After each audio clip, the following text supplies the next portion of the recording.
বলা যায় আমর ইবনে আল আসের কথা। তিনি ছিলেন একসময় রাসূলুল্লাহ সাল্লাল্লাহু আলাইহি সাল্লামের ঘোরতর শত্রু, ইসলামের বিরুদ্ধে ষড়যন্ত্রকারী ও দুশমনদের মধ্যে অন্যতম।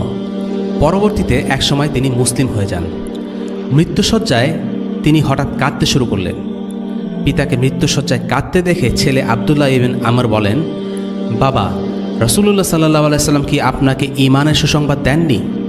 রাসূলুল্লাহ সাল্লাল্লাহু আলাইহি সাল্লাম আমর ইবনে আল আস সম্পর্কে বলেছিলেন, আমানা আমর, অর্থাৎ আমর ইবনে আল আস ঈমান অর্জন করেছে। খোদ রাসূলুল্লাহ সাল্লাল্লাহু আলাইহি সাল্লাম আমর ইবনে আল আসের মুমিন হওয়ার ব্যাপারে সাক্ষ্য দিয়েছেন। তিনি শুধুমাত্র একজন মুসলিমই ছিলেন না, বরং উঁচু স্তরের একজন মুমিনও ছিলেন।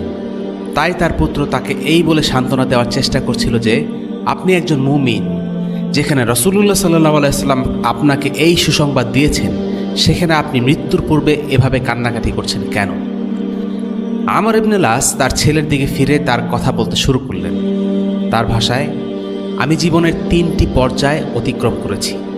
জীবনের প্রথম ভাগে আমার কাছে সবচেয়ে ঘৃণিত ব্যক্তি ছিলেন মুহাম্মদ সাল্লাল্লাহু আলাইহি সাল্লাম। তার প্রতি আমার বিদ্বেষ এতটাই তীব্র ছিল যে তাকে যে কোনোভাবে পাকড়াও করে হত্যা করার ব্যাপারে আমি ছিলাম বদ্ধপরিকর। এটাই ছিল আমার অন্তরের আকাঙ্ক্ষা, তীব্র বাসনা। যদি সে সময় আমি মারা যেতাম, তাহলে নিশ্চিতভাবেই আমার স্থান হতো জাহান্নামে। কিন্তু এরপর আল্লাহ তাআলা আমার অন্তরে ইসলামের প্রতি ভালোবাসা ঢেলে দেন। আমি রাসূলুল্লাহ সাল্লাল্লাহু আলাইহি সাল্লামের কাছে গিয়ে বললাম, হে মুহাম্মদ, আমি মুসলিম হতে চাই, আপনার হাত বাড়িয়ে দিন, আমি আপনার কাছে বায়াত দিব। কিন্তু মুহাম্মদ সাল্লাল্লাহু আলাইহি সাল্লাম যখন হাত সামনের দিকে বাড়ালেন, তখন আমি আমার হাত গুটিয়ে নিলাম। রাসূলুল্লাহ সাল্লাল্লাহু আলাইহি সাল্লাম জিজ্ঞেস করলেন, কি হয়েছে? বললাম, আমার একটি শর্ত আছে। রাসূলুল্লাহ সাল্লাল্লাহু আলাইহি সাল্লাম জানতে চাইলেন, কি শর্ত?